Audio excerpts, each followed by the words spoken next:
नमस्कार विद्यार्थी मित्रांनो, तुमचं सर्वांचं स्वागत आहे आपल्या यूट्यूब चॅनल मराठी ऐक्यूमध्ये. आज मी घेऊन आलो तुमच्यासाठी एक असा व्हिडिओ जो तुमच्या सर्वांच्या अतिशय कामाचा आहे. कोणत्याही MPSC किंवा कोणत्याही स्पर्धा परीक्षेच्या पूर्वपरीक्षेमध्ये किंवा मुख्य परीक्षेमध्ये एक अतिशय महत्त्वाचा विषय असतो, तो म्हणजे चालू घडामोडी अर्थात करंट अफेअर्स. तर ते कोणत्या महिन्यापर्यंत करायचं असतं हे आपल्याला माहीत असणं खूप महत्त्वाचं असतं.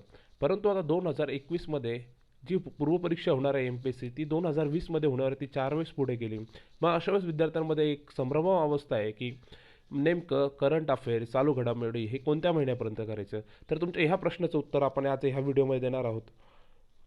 जर तत्पूर्वी तुम्ही जर आपलं चॅनल सबस्क्राईब केलं नसेल चॅनल सबस्क्राईब करा. चला तर सुरू करूया आपल्या या व्हिडिओला. ही आहे एका वृत्तपत्रात आलेली बातमी. नेमकी ती बातमी काय आज आपण ते बघणार आहोत.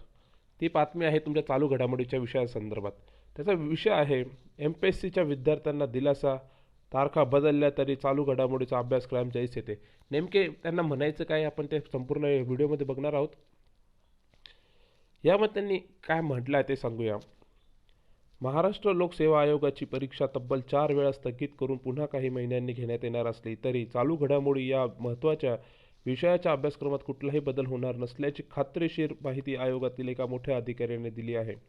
त्यामुळे पुढे होणाऱ्या परीक्षेमध्ये विद्यार्थ्यांना मार्च 2020 पर्यंतच्याच चालू घडामोडीवरच प्रश्न येणार आहेत. त्यामुळे ते एक विद्यार्थ्यांचं एक खूप मोठ्या प्रश्नाचं उत्तर मिळालं आहे. ते म्हणजे परीक्षासाठी तुम्हाला करंट अफेअर्स हे मार्च 2020 पर्यंतचं करायचं आहे. मार्च 2020 पर्यंतचं करंट अफेअर तुम्हाला 2021च्या परीक्षेत काम येणार आहेत. पण आता इथे प्रश्न निर्माण होतो की हे राज्यसेवेच्या परीक्षेबद्दल बोलताय का सर्व कंबाईनच्या परीक्षेबाबत देखील बोलताय. आता ह्या प्रश्नाचं उत्तर तुम्हाला पुढच्या याच्यामध्ये मिळणार आहे. नेमकं आता त्यांनी सांगितलं की मार्च 2020 आपल्याला कन्फर्म झालं की मार्च 2020 पर्यंतचं आपल्याला करंट अफेअर करायचं आहे. पण आता पुढे जवळपास 7 ते 8 महिने आहे.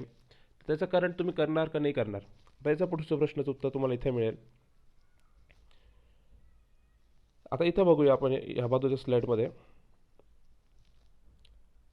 नव्या प्रश्नपत्रिका काढणे कठीण.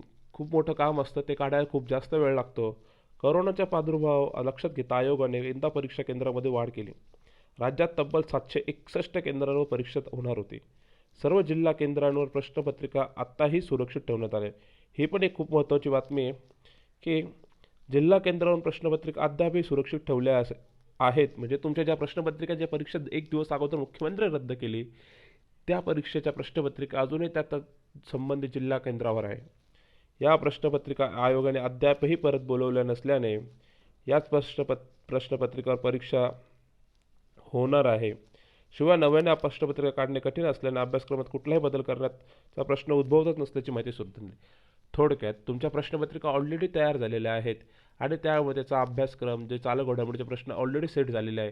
त्यामुळे तुम्ही मार्च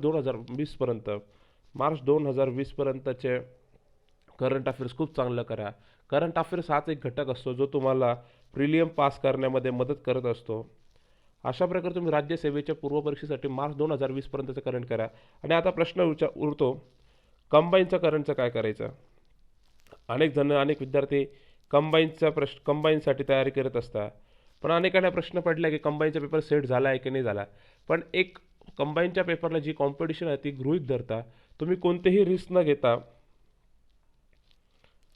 रिस्क फॅक्टर न घेता तुम्ही जास्त महिन्याचं करंट करून ठेवा. किमान जर कंबाईनचा पेपर हा ज्या महिन्यात होणार किमान त्याच्यात 4 ते 5 महिन्या अगोदरचा देखील करंट करून ठेवा. कारण की कंबाईनचे पेपर सेट झाले आहे की नाही हे अजून कोणालाच माहीत नाही. त्यामुळे कंबाईनच्या परीक्षेसाठी तुम्ही जास्त करंट करण्याची तयारी ठेवा. परंतु राज्यसेवेच्या ज्या परीक्षा आहे त्या राज्यसेवेची जी पूर्वपरीक्षा होईल त्यासाठी तुम्ही मार्च 2020 पर्यंतचं करंट केलं तरी खूप आहे. अशा प्रकारे तुम्हाला मी संपूर्ण माहिती दिली. तुम्हाला हा व्हिडिओ आवडला असेल तर लाईक करा, चॅनल सबस्क्राईब करा, तुमच्या इतर मित्रांबरोबर शेअर करा. धन्यवाद.